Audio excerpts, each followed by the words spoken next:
Hey guys, my name's Chase, and I just wanted to take a minute to share with y'all about community and what it has meant in my life. And the first thing I'd like to say about community is that we were created for it, and I think that's such an important thing to remember, that God has designed us for community. Think back about the creation story.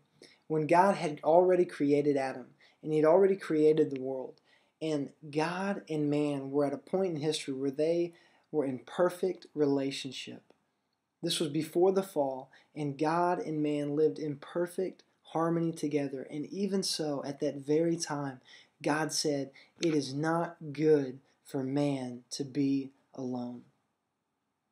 And I know that's talking about a man and a woman, but the broader purpose behind that is that we were meant to live life together. We weren't made to be alone. We were meant for community and for intimacy, not only with God, but with each other.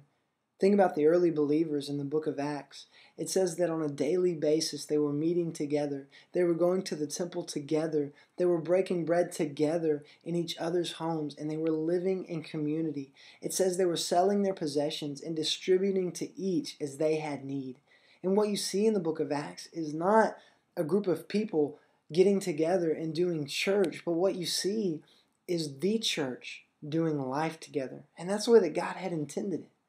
Imagine what the New Testament would have looked like if Jesus had said to his disciples after a sermon or after a teaching, if he would have said, "That was great, guys. We'll see you next Sunday."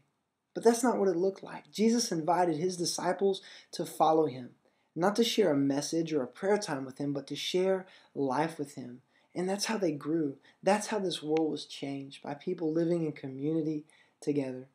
In my own personal life, I've seen that community is such a vital thing. In college, I shared a really close time of relationship and community and accountability with 3 or 4 guy friends. And we could share with each other about anything and challenge each other about anything. And we were just made ourselves totally vulnerable to each other and totally open to each other. And I'm not going to say that I loved it, getting up in the morning and doing that. And I'm not going to say that it was always easy, but it was so fundamental to my growth as a Christian. Because it's amazing how so often we can hide our sin and our issues even from ourselves.